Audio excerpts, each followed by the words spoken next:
Boa noite, meus amados irmãos. Que a paz de Cristo reine em nossos corações. E é uma satisfação, mais uma vez, estarmos aqui reunidos para louvarmos, para agradecermos o nome do nosso Deus e Senhor, para refletirmos sobre a sua palavra. E hoje a sua palavra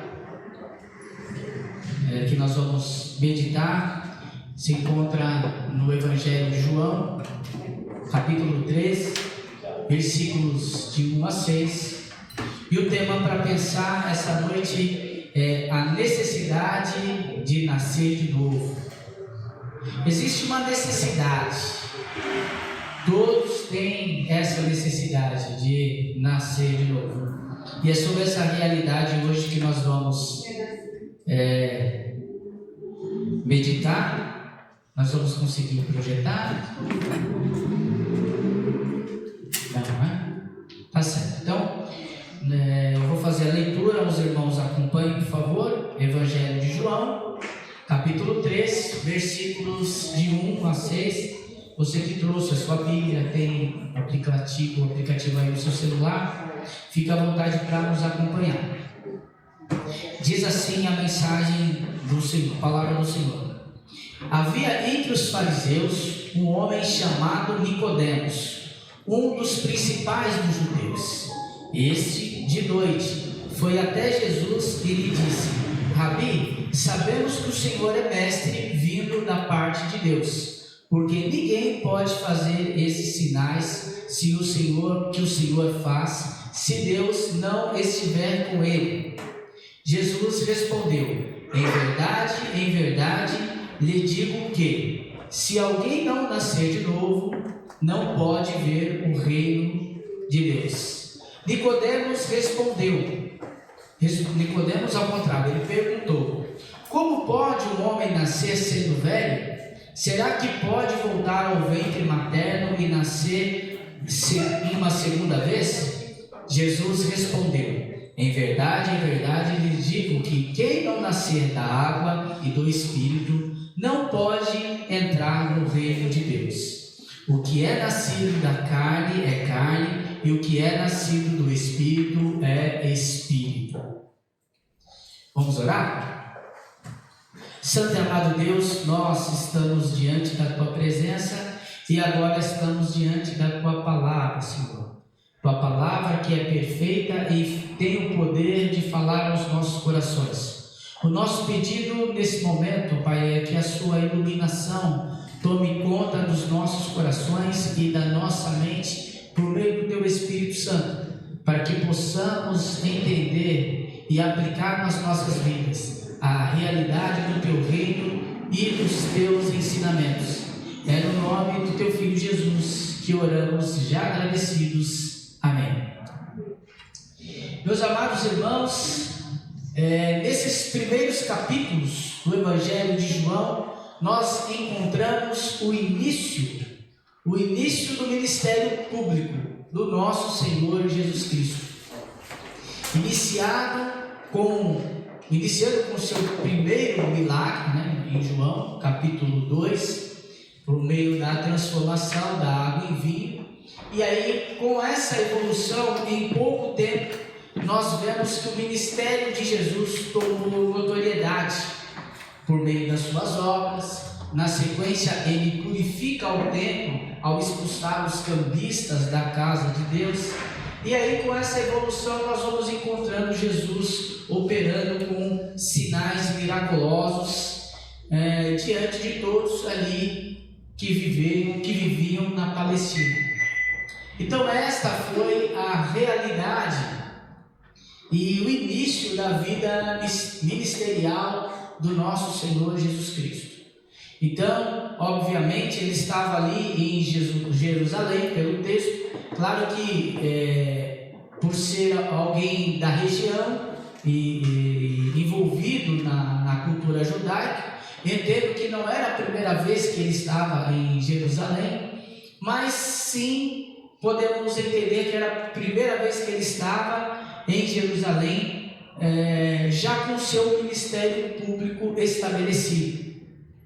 E é nesse momento em que nós encontramos no capítulo 2,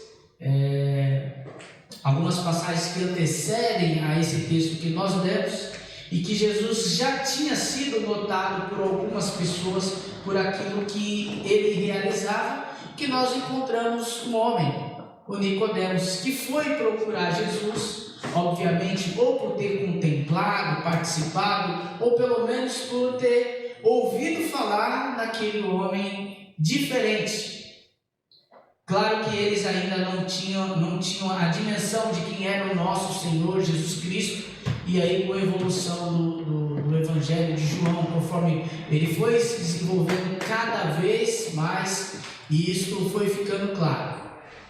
É verdade que no capítulo 1 do Evangelho de João, em seu relato, o apóstolo já fala sobre que Jesus Cristo é o próprio Deus, sendo ele o Verbo, que ele sempre existiu, que ele é o Deus encarnado. Nós já tínhamos ali esse registro. Mas no diálogo, no ministério terreno de Jesus, no dia a dia, isso ainda não tinha sido revelado. Então, o que acontecia? Muitas pessoas se tornaram ali simpatizantes de Jesus Cristo pelos sinais que o nosso Senhor Jesus Cristo realizava. Alguns homens já admiravam o nosso Senhor Jesus Cristo por sua sabedoria, pela maneira como ele falava, pelo amor demonstrado, como nós estamos estudando de manhã, sobre o amor. Então, pela forma como ele tratava os pobres, e aqueles que estavam ao seu redor, que não eram considerados pela religião da época, como ele tratava a todos com respeito. Então, estava claro para todos que Jesus era um homem admirável e um homem diferenciado. Mas até aí, para se pensar em Jesus Cristo como Salvador, existia um longo caminho e trajeto a ser trilhado.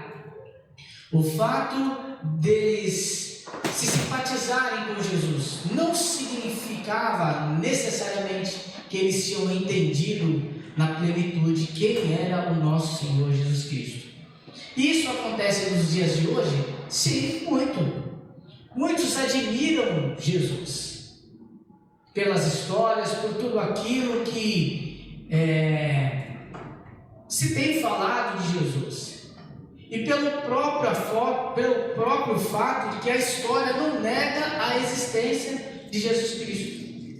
Então ele acaba sendo uma pessoa elogiada, como alguns outros são. Mas aqui Jesus faz uma afirmação nesse texto, que vai além dessa admiração que podemos ter por Jesus e por um grande mestre. Ele fala sobre a necessidade de nascermos de novo. Fala sobre a necessidade da conversão. Nascer de novo ou nascer do alto é um termo que muitos crentes usam, e alguns com muito orgulho fazem questão de dizer: olha, eu tenho 2 datas de nascimento, porque tem o seu registro de nascimento e porque lembram com detalhes o momento em que se converteram, entregaram a sua vida ao Senhor e assim nasceram de novo. Isso é lindo, de contemplar esse testemunho, apesar de não ser a realidade de todos, porque nem todos sabem exatamente o momento que se converteu. Lembrando que a conversão de fato é um ato único, Ninguém nasce de novo, deixa de nascer, depois nasce outra vez. É como o nascimento natural, a gente só consegue nascer uma vez. E esse foi um dos questionamentos de Nicodemos. Aqui nascer de novo também ele acontece uma única vez, tá bom? Para sempre. Ou nós nascemos de novo, ou nós não nascemos de novo e carecemos desse novo nascimento, tá bom? Quando eu digo, é porque nem todos sabem exatamente em que momento isso aconteceu, porque acabou se envolvendo. Existe uma canção que o quarteto canta, cujo título é O Nome Cristo. E aí tem uma parte da canção que ela diz assim, ó: esse nome vai te envolver sem você perceber. Por quê? Porque esse nome já te escolheu para um novo viver. Então, na verdade, tem muitos que acabam envolvidos e quando eles percebem, já está lá dentro, já contemplou, já teve um novo nascimento, mas não sabe descrever com detalhes que dia, que hora foi, mas tem convicção de que é uma nova criatura, que teve um novo nascimento em Cristo Jesus. Então, portanto, podemos entender que nós temos o nosso nascimento natural uma única vez, tá bom? E da mesma forma podemos nascer de novo, nascer do alto ou nascer do Espírito também uma única vez. Agora, existem exceções? Sim, existem, para o nascimento natural. Meu Deus, o que esse pastor está falando, né? Está todo mundo com cara de... É porque existem aqueles que não nascem. Existem aqueles que estreiam, entendeu? A Sônia conta que o pessoal da terra dela, eles não nascem, eles estreiam, já chegam chegando. Mas via de regra é normal que a pessoa nasça, simplesmente nasce. Mas tirando a brincadeira, nós vamos refletir sobre essa realidade e essa necessidade que temos que ter de nascermos de novo. E o primeiro ponto que eu separei aqui para conversar é sobre Nicodemos, o fariseu. Então, meu irmão, só hoje, apenas por hoje, nós vamos por alguns minutos defender aí os fariseus. Por quê? Ele, e a religião como um todo, exerceu uma função na história. E essa função não pode ser ignorada. Por quê? Está diante desta realidade o propósito de Deus para todas as coisas.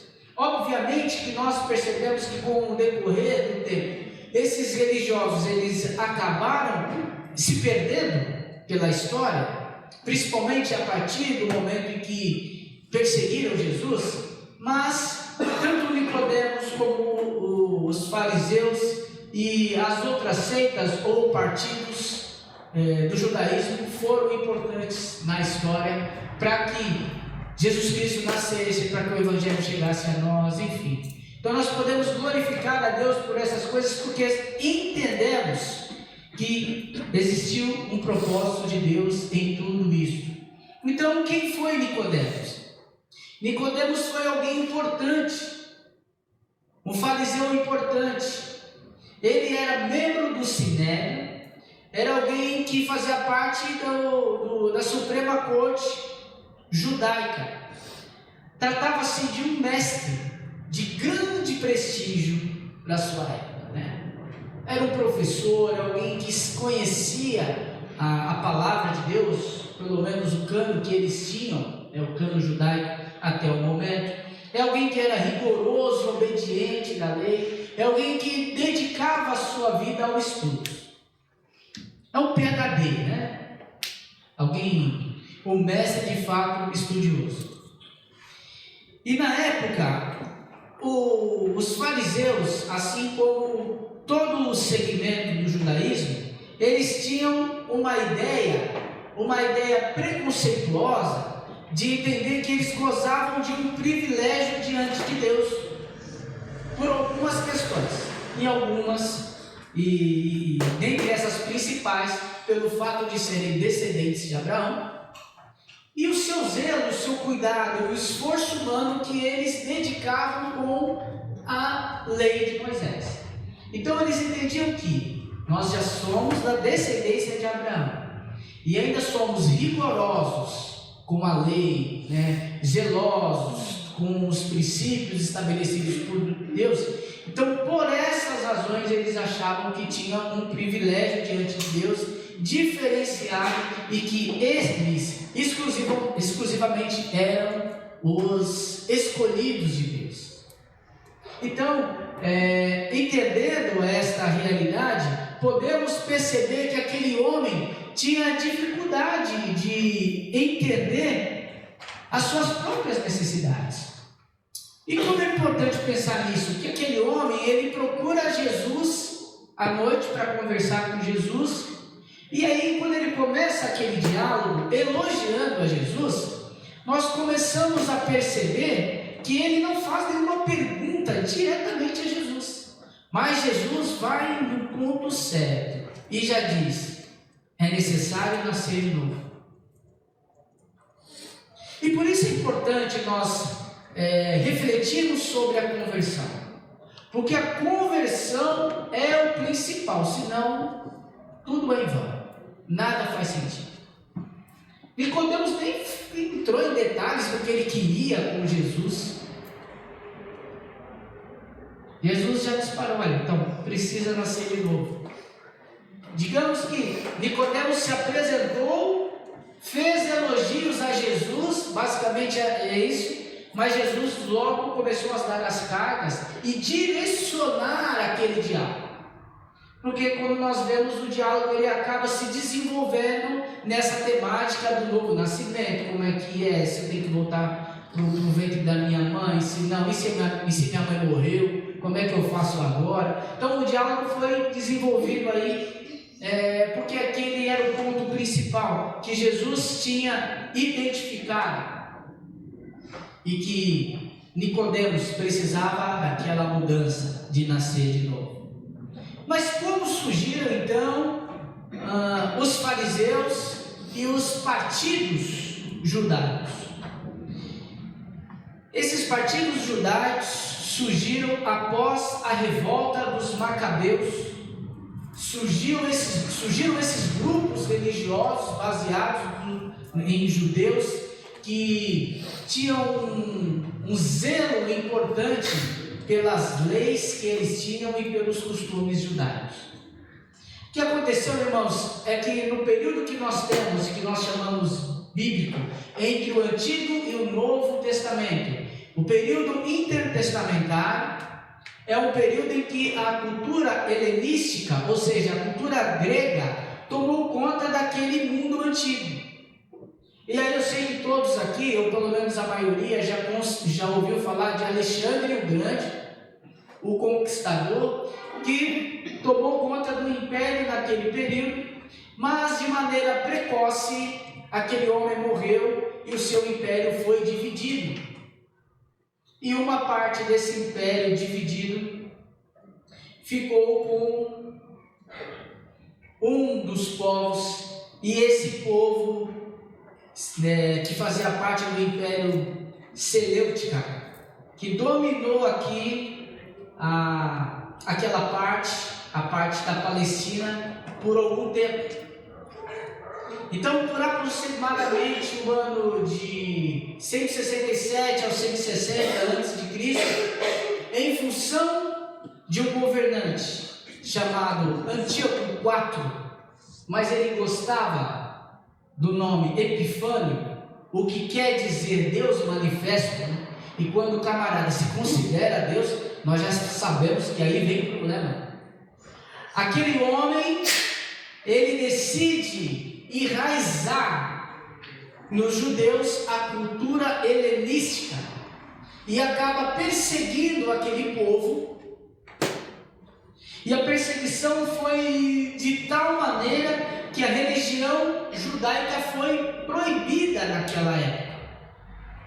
E ele profanou o templo, proibindo que os judeus se circuncidassem, que guardassem o sábado, que fizessem a leitura da Torá. Ou seja, descaracterizando totalmente o povo, instalando inclusive no templo o culto ao deus grego Zeus.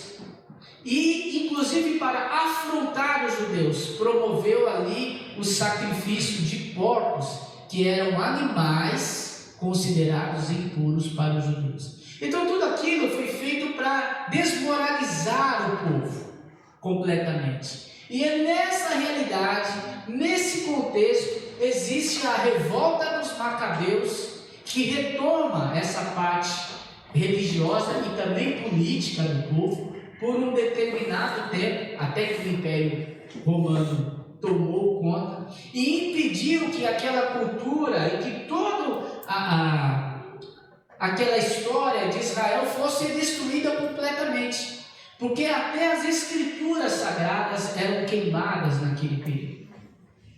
A ideia era promover a dominação por meio da imposição da sua cultura e da sua fé.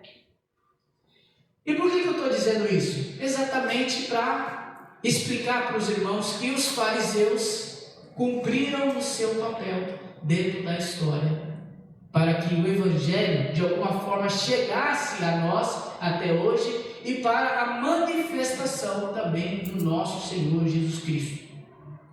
Então eles tiveram as suas falhas? Sim, muitas falhas. Eles exageraram na exigência para o cumprimento de leis? Sim. Eles inventaram formas de cumprir as leis, manipularam a lei? Sim, fizeram tudo isso. Existiam ali outros segmentos judaicos? Sim. Os mais conhecidos eram os fariseus, né? E aí nós vemos homens importantes como o próprio Nicodemos, Paulo, Gamaliel, né? Que foi o mestre do apóstolo Paulo. Tinham também os saduceus, que também é bem conhecido nas escrituras sagradas. Os essênios, que era um outro grupo diferenciado, um grupo mais radical. Esse grupo, ele era um separatista e ele acabava morando um pouco separado dos demais grupos religiosos. Agora, os fariseus e os saduceus, as suas diferenças eram mais diferenças teológicas mesmo. Então os saduceus, eles criam que apenas os escritos de Moisés eram a palavra de Deus, apenas eles e nada mais. Eles não criam em anjos e demônios. Já os fariseus eles preservavam também pela cultura oral, né, pelo cânon todo do Antigo Testamento, e criam em vida após a morte, criam na ressurreição do corpo e na imortalidade da alma. Então assim, existem doutrinas e ensinamentos que são preservados e que vieram de alguns ensinamentos. Por isso, esse povo que acabou ajudando na preservação dos judeus acaba cumprindo o seu papel. Até que esse momento aqui, esse homem decidiu acabar com a nação, promovendo essa grande destruição que os judeus chamam de abominação da desolação. Acredita-se que alguns textos de Daniel capítulo 9, Daniel capítulo 11, Daniel capítulo 12, falando dessa abominação da desolação, se refere a esse período e ao período de destruição do templo de Jerusalém no ano 70 de Cristo. Então, irmãos, a existência desse povo, desses religiosos, dessa época, quando nós vemos ao longo da história, nós identificamos as suas falhas, mas também nós identificamos a sua importância e a sua relevância na história.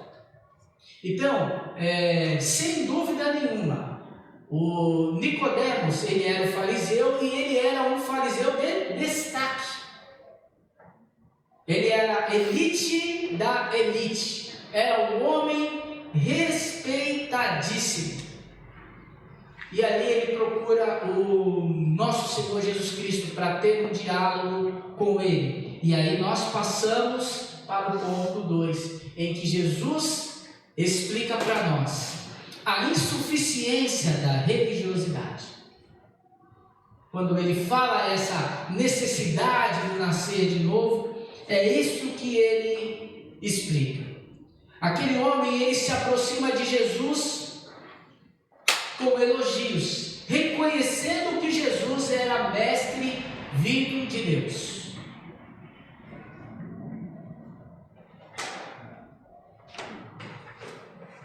O texto diz que Nicodemos procurou Jesus à noite. E alguns acreditam que Nicodemos procurou Jesus à noite porque Nicodemos estava com vergonha. O texto não diz se ele estava com vergonha ou se ele não estava com vergonha, tá bom? Particularmente eu não creio nisso, porque naquele período, quando nós encaixamos essa história no início do ministério público de Jesus Cristo, ainda não tinha perseguição dos religiosos a Jesus. E nós vemos no próprio texto, no versículo, ele diz assim, ó: e esse de noite, versículo 2, foi até Jesus e lhe disse: Rabi, sabemos que o Senhor é mestre vindo da parte de Deus. Então aqui Nicodemos, quando ele diz sabemos, ele não está respondendo apenas por ele. Ele está respondendo por uma parte dos religiosos, mesmo que não sejam todos naquele momento. E aí nós sabemos no decorrer da história que depois o caldo entornou de vez e que, enfim, Jesus se manifestando ali como Deus gerou revolta nos religiosos, ele foi perseguido e foi levado à morte. Mas naquele momento não entendo que Nicodemos foi procurar Jesus à noite por conta de ter vergonha, de ter procurado a Jesus. Até porque, como alguém zeloso pela religião, era a função dele procurar Jesus e querer saber quem é você, quais são as suas intenções e os seus ensinamentos. Então é bem provável que o objetivo dele era interrogar o nosso Senhor Jesus Cristo para entender quem era Jesus Cristo, o que ele dizia ser.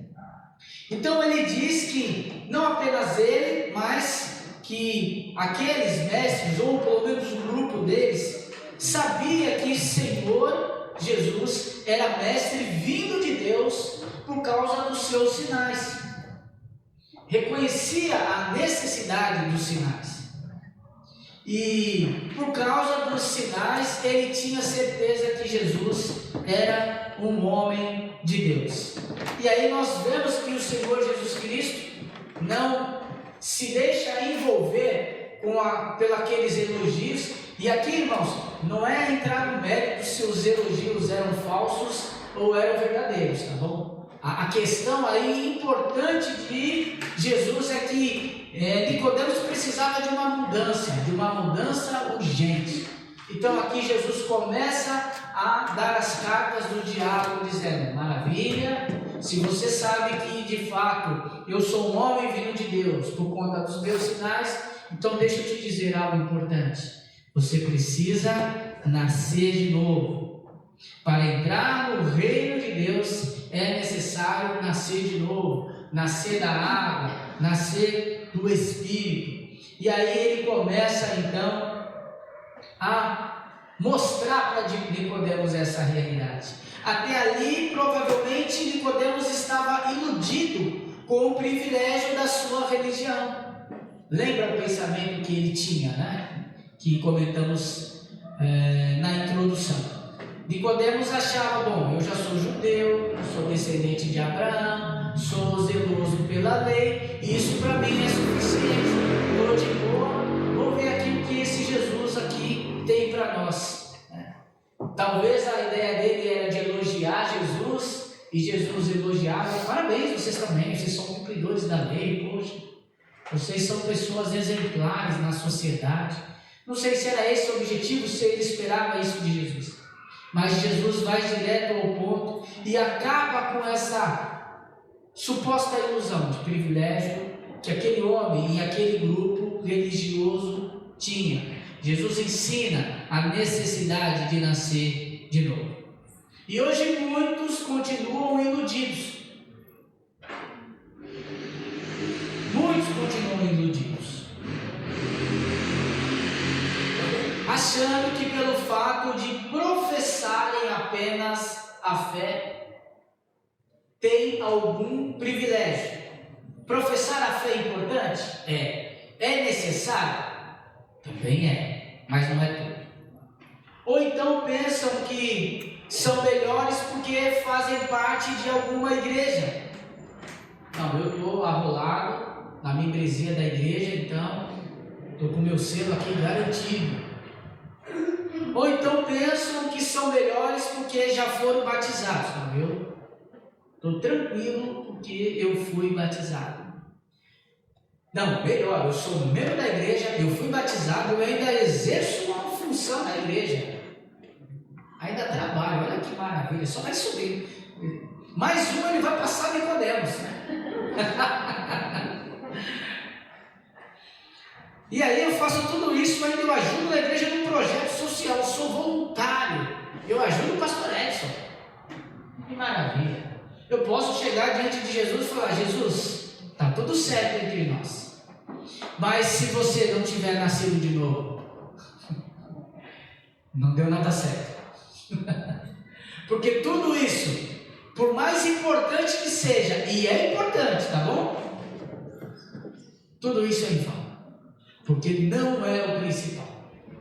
O principal é nascer de novo. O principal é entender que existe algo mais importante do que participar de uma religião, do que ter um conhecimento teológico, do que ser um voluntário, do que frequentar cultos. Tudo isso é muito gostoso. E depois, quando a gente termina aqui, ainda tem um momento de comunhão, um cafezinho, ó, é muito bom. Mas existe algo melhor nos esperando, caso ainda não tenhamos alcançado, ou caso ainda não tenha alcançado algum de nós que estamos aqui, que é nascer de novo. E aí sim, tópico 3, o novo nascimento.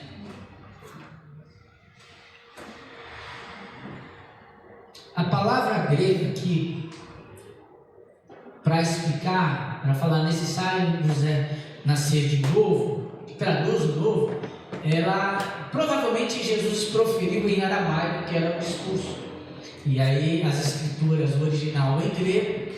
Então, pode ser duas palavras. Ele pode ser traduzido como novo perfeitamente e pode ser traduzido também como alto. Nascer de novo, nascer do alto. Que diferença tem na prática? Para o contexto nenhuma, porque o contexto ele explica o significado. Então, por exemplo, se foi dito nascer de novo ou nascer do alto, significa de qualquer forma um nascimento espiritual. Nicodemos, muito provavelmente, entendeu nascer de novo, porque ele faz a referência ao nascimento natural, materno. Ele volta lá para falar da mãe, certo? Então, o mais provável é que seja nascer de novo, mas estudando o texto, lendo os versículos, não ia fazer diferença se fosse nascer do alto, porque essa metáfora fala sobre um nascimento diferente de qualquer maneira. Então, nascer da água e do Espírito representa uma nova vida que vai além da origem natural. Gera ou explica sobre o nascimento vindo de Deus. Nascimento esse que é incapaz de ser produzido pelo próprio homem. Entenderam, meus irmãos? Esse é o nascimento que vem de Deus. Eu não posso nascer de novo sozinho. Acho que naturalmente também não dá, né? Naturalmente também não dá. Mas é um processo que vem não por esforço humano, pelo cumprimento de leis, não por fazer parte de uma religião, não porque exerce algum trabalho na igreja, mas sim pela obra do próprio Deus por meio do Espírito Santo. E por isso que Jesus, nós não continuamos lendo o texto, mas por isso que Jesus insiste para que Nicodemos entenda o que é esse novo nascimento. Porque sem o entendimento desse novo nascimento, ele não consegue alcançar.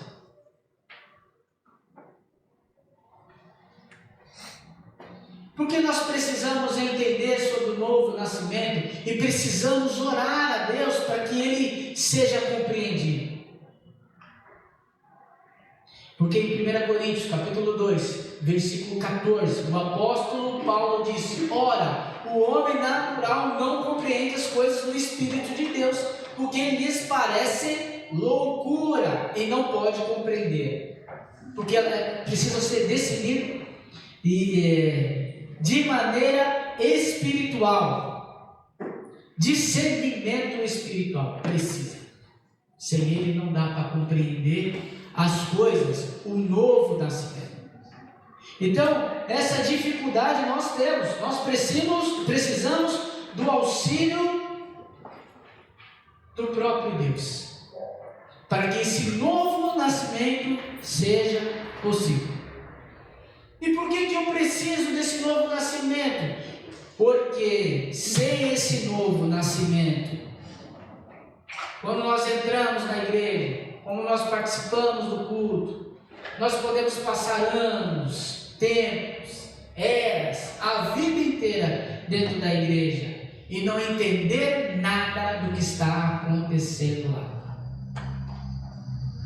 Irmãos, se o irmão não entende aqui por que nós cantamos, por que nós oramos, por que tem esse momento aqui de reflexão da palavra do Senhor, se você está aqui e você não entende por que nós estamos reunidos, desculpe a minha sinceridade, você está perdendo o seu tempo. Mas qual que é a notícia boa? Esse tempo pode ser recuperado. Você pode compreender a razão de todas essas coisas, para que tudo isso faça sentido e esse não seja um processo apenas mecânico. Por que eu preciso louvar a Deus? Eu não sei, só. Por que eu preciso orar? Por que eu preciso estar em comunhão com os meus irmãos? E existem pessoas que passam a vida inteira dentro da igreja, mas estão de passagem, amém? Simplesmente não sabem nada do que está acontecendo, não se interessam por nada que está acontecendo ali, apenas estão ali. Eu sinceramente não sei porquê, mas Deus sabe. E a nossa função aqui é a mesma que Jesus com Nicodemos, é alertar sobre a necessidade de um novo nascimento para que o seu tempo não seja perdido. Então aqui Jesus faz questão, ele continua esse diálogo. Nós não lemos os versículos 13, 14 e 15, mas ali Jesus explica para Nicodemos. Depois que Nicodemos supera aquela dificuldade, ou pelo menos aparente dificuldade, porque alguns defendem que ele tenta apenas confrontar ali a metáfora que Jesus faz de um novo nascimento manual. Jesus explica a Nicodemos dentro da filosofia do fariseu, do religioso judeu, o que é o novo nascimento. Porque agora o próximo passo é entender o que de fato é esse novo nascimento. E aí Jesus começa a explicar, e no versículo 14 ele diz assim, está com dificuldade de entender o que é o novo nascimento? Assim como Moisés levanta a serpente no deserto, assim também é necessário que o Filho do Homem seja levantado, para que todo aquele que nele crê tenha a vida eterna. E aí é importante, irmãos, destacarmos essa história que talvez para você que está nos visitando hoje aqui seja um pouco diferente, não seja compreendida. Mas para Nicodemos, essa história estava clara. Quando Jesus fala sobre a serpente, da mesma forma que a serpente foi levantada, Jesus fala, é necessário que o Filho do Homem seja erguido. Só que o que acontece, a dificuldade que Nicodemos tinha ali para entender, é porque Jesus Cristo não tinha morrido ainda. Então, do que ele estava falando? E então ele usa essa metáfora, da mesma forma. E o que aconteceu? Naquele período de 40 anos, em que o povo estava no Egito, em Números capítulo 21, do versículo 4 a 9, versículo 9, conta-se de um episódio em que o povo estava reclamando muito contra Deus e contra Moisés no deserto. Então, toma cuidado com as suas reclamações. Não recomendo reclamar de Deus, tá bom? Não estou ameaçando ninguém aqui, não, porque Deus não ameaça. Não sou eu que vou ameaçar. Mas é melhor evitar, tá bom? Então, o povo estava reclamando e Deus enviou serpentes venenosas para ferir e matar pessoas. O texto conta ali em Números que muitos morreram. Então imagina, você está andando no deserto, aquele calor, aquela dificuldade natural. Aí você começa a reclamar, veio serpentes. E as serpentes estavam picando as pessoas. E muitos estavam morrendo. E aí aconteceu com aquele povo, esqueceu um pouco de reclamar e foi até Moisés, pedindo que Moisés orasse a Deus, por socorro, por suas vidas, para que o Senhor tivesse misericórdia deles. Então, Moisés orou, e ali Moisés ordenou para que Moisés fizesse uma serpente de bronze. Agora, ficou mais fácil. E essa serpente de bronze foi erguida numa haste. Aqui Jesus está fazendo essa comparação.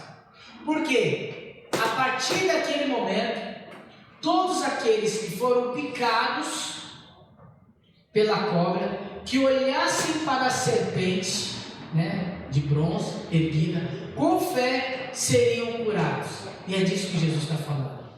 Todo aquele que olhar para o sacrifício do Filho de Deus, que foi erguido na cruz do Calvário, crendo que Ele morreu pelos nossos pecados, ressuscitou e um dia vai voltar, este tem um novo nascimento. É esse o novo nascimento. Então é isso que Jesus explica. Irmãos, é esse o Evangelho. Não adianta o Evangelho de contar a história que não leva a lugar nenhum. O Evangelho é isto: a mensagem de um Deus que se entregou e tomou o nosso lugar na cruz do Calvário. A mensagem sobre a necessidade de um novo nascimento. A mensagem sobre a necessidade de se arrepender dos seus pecados. Reconhecer que nós deveríamos ter sido pregados naquela cruz, e não Jesus Cristo, e que Ele tomou o nosso lugar, Ele morreu a nossa morte, para que possamos viver a sua vida. 1 Coríntios capítulo 15, a partir do versículo 50 até o versículo 59, Ele venceu a morte, Ele se fez morte em nosso lugar. Isto é o novo nascimento. Esta é a mensagem do Evangelho. Se arrependa, seja um novo nascido, seja alguém que seja nascido de Deus, nascido no Espírito. Creia que Jesus Cristo morreu por você. O sacrifício já foi feito na cruz do Calvário. A parte mais difícil o Senhor já fez. Cabe a nós. Então aqui Jesus explica nesses versículos 14 e 15 para Nicodemos o que é um novo nascimento. O novo nascimento é isso: é crer em Jesus Cristo.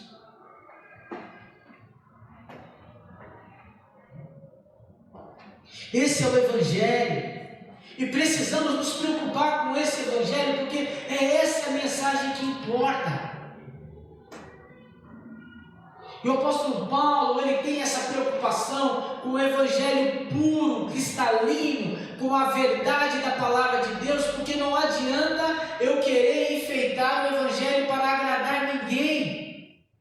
E o apóstolo estava preocupado nisso, o apóstolo Paulo, por isso que ele escreve em Gálatas, capítulo 1, versículo 8 e 9, ele diz: olha, contudo, ainda que nós quem, os apóstolos, ou um anjo desça do céu e anuncie uma outra mensagem, um outro evangelho contrário a esse, vocês os tenham por anátema ou maldito.